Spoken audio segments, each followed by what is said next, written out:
بسم اللہ الرحمن الرحیم۔ ناظرین، آج کا چوتھا ویلاگ اور پیج ہے 199، سیرت النبی جلد سوم، اور ہیڈنگ وہی چل رہا ہے ملائکہ، فرشتے، نزول ملائکہ، نزول ملائکہ، نزول جبرائیل کہ فرشتے زمین پر کیوں اترتے ہیں، کس شکل میں اترتے ہیں، کیا لے کر اترتے ہیں، کیوں اترتے ہیں۔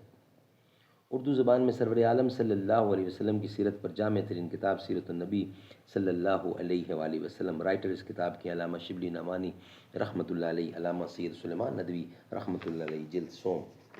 بسم اللہ الرحمن الرحیم، الحمد للہ رب العالمین والصلاة والسلام علی رسولہ سید المرسلین وعلی آلہ واصحابہ اجمعین۔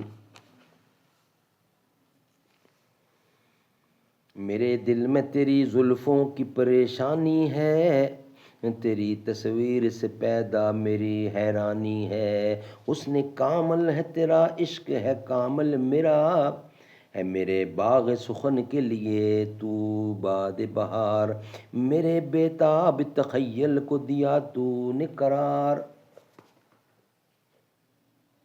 وہ ذوق و شوق جو حضور کو اس قاصد الہی کی آمد کے ساتھ تھا، وہ اس آرزو کی شکل میں ظاہر ہوا کہ آپ نے جبرائیل سے فرمایا کہ تم اس سے بھی زیادہ میرے پاس کیوں نہیں آیا کرتے؟ جواب ملا، وَمَا نَتَنَزَّلَ وَلَا نَتَنَزَّلُ إِلَّا بِأَمْرِ رَبِّكَ مَا بَيْنَ أَيْدِينَا وَمَا خَلَقْنَا وَمَا بَيْنَ ذَلِكَ وَمَا كَانَ رَبُّكَ نَسِيًّا۔ ہم تو تیرے پروردگار کے حکم اور اجازت سے اترتے ہیں، ہمارے آگے اور پیچھے اور درمیان سب کا علم اسی کو ہے، اور تیرا رب بھول چوک سے پاک ہے۔ حضرت ابو ذر غفاری رضی اللہ کہتے ہیں کہ ایک دفعہ شب کو میں نکلا تو دیکھا کہ حضرت صلی اللہ علیہ وسلم تنہا چاندنی میں ٹہل رہے ہیں۔ میں سمجھا کہ شاید آپ اس وقت تنہائی چاہتے ہیں اور کسی کا یہاں ہونا پسند نہیں فرماتے، چنانچہ اسی خیال سے میں سایہ میں ہو گیا، لیکن آپ کی نگاہ پڑ گئی۔ پوچھا کون ہے؟ عرض کیا آپ پر قربان، میں ہوں ابو ذر۔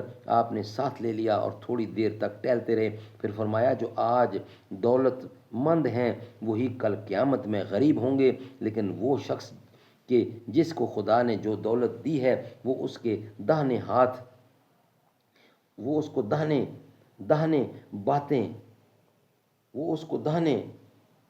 داہنے بائیں آگے پیچھے پھینک دے، وہ اس کو دائیں بائیں آگے پیچھے پھینک دے اور اس میں نیکی کے کام کرے۔ ابو ذر کہتے ہیں میں تھوڑی دیر تک ساتھ ٹہلتا رہا، اس کے بعد ایک خاص جگہ کی طرف اشارہ کر کے فرمایا کہ تم یہاں ٹھہرے رہو، اور یہ کہہ کر آپ پہاڑ کی طرف گئے اور میری نگاہوں سے اوجھل ہو گئے۔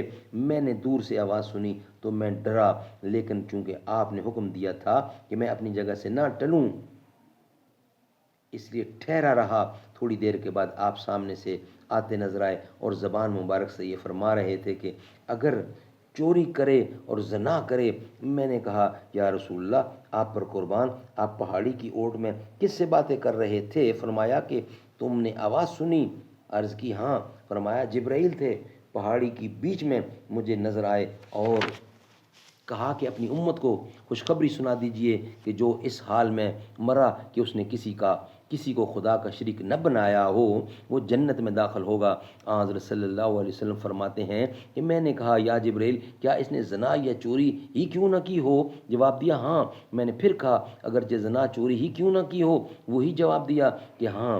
میں نے کہا کہ اس نے زنا یا چوری ہی کیوں نہ کی ہو؟ تیسری دفعہ بھی وہی جواب ملا۔ سبحان اللہ، سبحان اللہ۔ ناظرین، چوتھا ویلاگ ہمارا کمپلیٹ ہوا۔ انشاءاللہ اب اس کے بعد 5ویں ویلاگ کے ساتھ حاضر ہوں گے۔ یہ وہ در ہے جس در پہ خیرات آ کر گدا تو گدا انبیاء مانگتے ہیں، یہاں ملتی ہے دین و دنیا کی راحت اسی در پہ شاہو گدا مانگتے ہیں۔ مدینے میں اے نور بلواہ آقا، دعا ہم یہ شام و صبح مانگتے ہیں۔ محمد جو رو رو دعا مانگتے ہیں، خدا سے خدا جانے کیا مانگتے ہیں، خدا جانے کیا شے ہے کہ جس کو خدا سے وہ سجدے میں سر کو جھکا مانگتے ہیں۔